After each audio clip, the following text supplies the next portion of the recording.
Welcome to Sandisa TV, the ultimate hub for movie enthusiasts.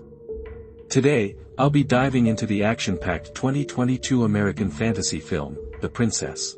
But before we go any further, here's your official spoiler alert, so proceed with caution. And hey, don't forget to like, subscribe, and ring that notification bell. Otherwise, you might miss the next time I talk about princesses who don't need saving. So, let's set the scene. The Princess takes place in a medieval realm, a kingdom filled with knights, castles, and enough political drama to rival a Shakespearean play. This kingdom is ruled by a peaceful king and his equally regal queen, who together have two daughters. There's our main character, the titular princess, and her younger, bright-eyed sister, Violet. You know, the kind of sibling dynamic where one is busy training to be a warrior, while the other is daydreaming about puppies and sunshine. Here's where it gets spicy. With no sons to inherit the throne, the king decides to arrange a politically advantageous marriage for the princess. Enter Julius, the medieval equivalent of a trust fund villain. He's the son of a royal diplomat, and let me tell you, this guy is one bad apple. He's got a thing for iron fist rule, a disdain for the king's peaceful governance, and a wardrobe full of brooding black capes. Naturally, the princess isn't having any of it.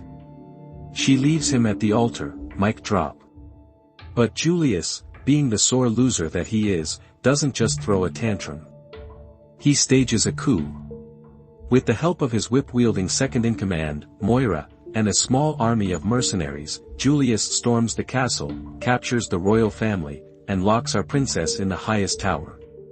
Typical villain move, right? Except this princess isn't your average damsel in distress.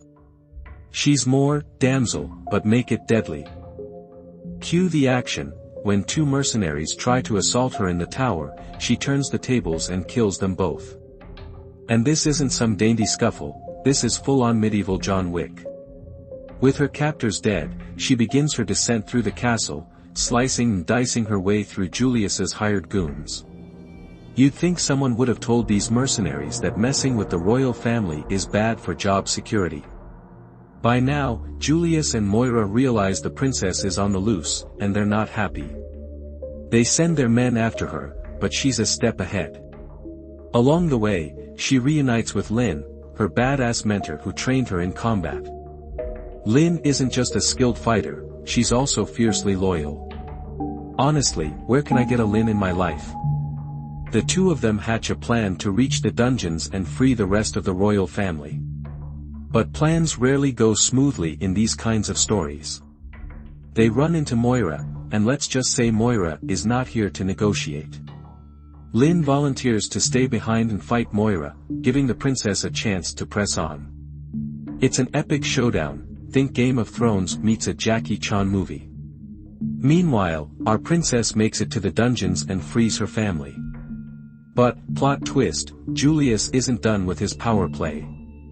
He captures them all again, Lynn included, and drags them into the throne room for a not-so-friendly chat. When the princess refuses to bow to his authority, Julius decides to switch gears and marry Violet instead. Because nothing says, "I'm fit to rule," like coercing a teenager into matrimony, right? At this point, things look bleak. The princess is thrown into the castle's lake to drown, classic villain mistake number 37, assuming the hero is dead without checking for a pulse.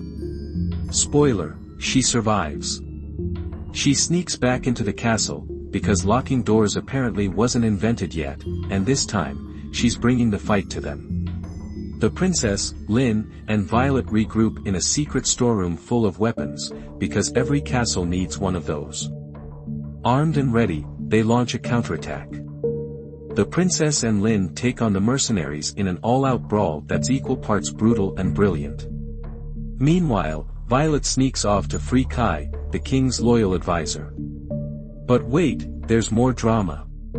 Violet is captured again, Lynn gets wounded fighting Julius, and Moira shows up for one last showdown. The princess manages to kill Moira, proving once and for all that whips are overrated weapons. Then comes the final boss fight, the princess versus Julius. This duel is everything you'd want in a medieval action movie: swords clashing, insults flying, and Julius doing that overconfident villain monologue. Pro tip: never gloat when your opponent is still holding a weapon. The princess seizes the moment, turns the tables, and decapitates him in a move that would make even the toughest knights applaud. The film wraps up on a high note. The king, finally recognizing his daughter's strength and leadership, names her heir to the throne. Oh, and he decrees that women in the kingdom can now choose their own paths in life. About time, right? So, what did you think of The Princess? Did you love the action sequences? Were you rooting for the princess the whole way? Let me know in the comments below. And as always, if you enjoyed this video, give it a thumbs up, subscribe to the channel, and hit that notification bell. Until next time, stay epic. Welcome to Sandisa TV. Today, we're diving into the explosive world of the 2022 Australian action film Interceptor. A quick heads up, this video contains spoilers, so if you haven't seen it yet and plan to, proceed at your own peril.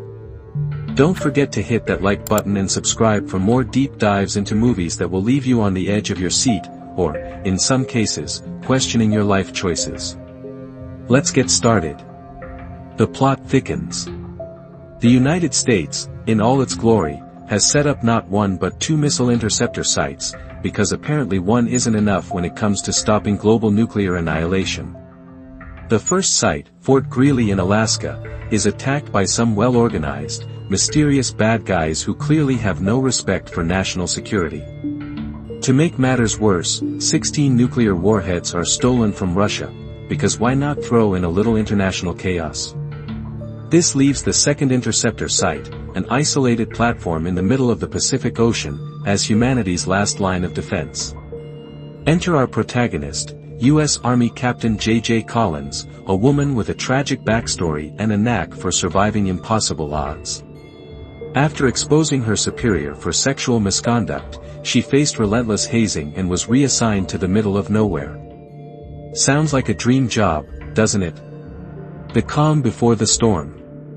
Collins joins a small crew at the station under Lieutenant Colonel Marshall. Her co-workers include Corporal Rahul Shah, a tech-savvy optimist, and Corporal Beaver Baker, who we'll just call suspiciously shifty for now. Their mission? Keep the nukes at bay and hope nothing goes wrong. Spoiler, everything goes wrong. When Fort Greely falls, the platform becomes the terrorists' next target. A team of operatives led by the smug yet dangerously charming Kessel infiltrates the base, turning what was supposed to be a boring day into a full-blown action movie. Chaos unleashed. In true action movie fashion, Kessel's team kills almost everyone, leaving only Collins, Shah, and an unconscious Baker alive. Collins, proving she's the ultimate action hero, takes charge. She and Shah manage to fend off an attacker sneaking in through a floor hatch. Seriously, where's the OSHA compliance in this place? But not without some casualties. Then comes the twist. Baker isn't just the guy with the shady vibe, he's a traitor. Motivated by greed and some good old-fashioned xenophobia, he turns on his comrades, letting Kessel into the command center. At this point, you'd think things couldn't get worse, but they do. Villainous monologues and heroic resistance. Kessel hijacks the airwaves to deliver a melodramatic manifesto about the failures of the United States. It's like he's auditioning for a TED Talk, except his big idea involves nuking 16 American cities. Naturally, Collins isn't having any of this. She manages to break free and locks Kessel and his goons out of the command center. What follows is a series of intense fights, clever strategies, and some nail-biting moments. Collins takes down Kira, one of the operatives, in a brutal fight that proves she's not just tough, she's unstoppable. Meanwhile, Shah volunteers for a suicidal mission to keep the station operational. His bravery saves the day, but it costs him his life. Rest in peace, Shah, you deserved better. The final showdown. In the climax, Collins takes stealth to a new level, pretending to abandon the command center while actually setting a trap. She confronts Baker in a rooftop brawl that's as satisfying as it is intense. Let's just say Baker won't be betraying anyone else anytime soon. Kessel, ever the overachiever, tries one last time to ruin everything. Collins races against the clock to launch the interceptor missiles and save the day. With literal seconds to spare, she succeeds. The nukes are destroyed, Kessel is defeated, and in a surprising twist, a Russian submarine crew shoots Kessel instead of her. Looks like not all Russians are bad guys in this movie, who would have thought? Happily ever after. Collins wakes up in a hospital, battered but alive. She's hailed as a hero and even gets a visit from the US president, who promotes her. Her father, who we thought had been killed, makes a surprise appearance, thanks to some quick-thinking viewers who saw his ordeal on Kessel's live stream. It's a bittersweet ending as Collins mourns Shaw but finds solace in her victory. Final thoughts. Interceptor isn't just an action movie, it's a roller coaster of drama, suspense, and over-the-top heroics. Sure, it has its clichés, but who doesn't love a good underdog story? If you're into high-stakes action, moral dilemmas, and protagonists who can take on an army without breaking a sweat, this movie's for you. Let me know in the comments what you thought of Interceptor. Did you love it? Hate it? Did it make you question why nuclear warheads are so easy to steal in movies? And don't forget to like, subscribe, and hit that bell icon for more reviews, breakdowns, and a healthy dose of sarcasm. See you next time. Welcome to Sandisa TV. Today, we're diving deep into the thrilling and chaotic 2021 American action film, Cop Shop. Brace yourselves for spoilers galore, so tread carefully if you haven't watched it yet. Before we get started, make sure to hit that like button and subscribe to our channel for more movie breakdowns. Now, let's unravel this wild ride of a movie. The story kicks off with con artist Teddy Moretto, a man with charm as slippery as his morals. Teddy is on the run, zipping through the desert in a bullet-riddled, unmarked police car. He's cornered in the scorching sands of Gun Creek, Nevada, with nowhere to go and hitman hot on his heels. Thinking on his feet, Teddy hatches a desperate plan. He orchestrates a public brawl outside a casino, sucker-punching rookie officer Valerie Young to ensure he gets locked up. Talk about a convoluted way to stay alive. Meanwhile, hitman Bob Vidic enters the scene with a flair for theatrics. Posing as a drunk driver, Bob gets himself arrested and booked into the same police station as Teddy. Now, we've got two dangerous men under one roof. What could possibly go wrong? The plot thickens. Inside their cells, Teddy and Bob engage in a tense standoff of words and threats. Bob, ever the professional, casually reveals his true identity, leaving Teddy sweating bullets. The police station, though, has its own secrets. Officer Huber, one of the staff, has been roped into stealing drugs from the evidence locker by a criminal syndicate. Meanwhile, Bob plays a deadly long game. He plants an incendiary device disguised as an insulin pump, setting off the fire alarm. Chaos erupts. Bob uses the confusion to overpower his cellmate and incapacitate Police Sergeant Mitchell, stealing his gun. Just as he's about to eliminate Teddy, Officer Young intervenes in the nick of time, showcasing her quick thinking and medical skills with an impromptu tracheotomy to save a drunk man. This rookie isn't as green as she seems. Backstories and betrayals. Teddy finally spills the beans to Young, painting a grim picture of his predicament. Working as a fixer for powerful criminal employers, Teddy tried bribing Attorney General William Fenton. When Fenton refused and turned whistleblower, the mob retaliated by killing him. Teddy, caught in the crossfire, agreed to cooperate with the FBI, earning him a death warrant from his former employers. The plot takes a darker turn when Young learns from corrupt Detective Dina Shear that Teddy's ex-wife and son have been murdered. Shear, who's in cahoots with the mob, is busy cleaning up the bloody mess left behind in Las Vegas.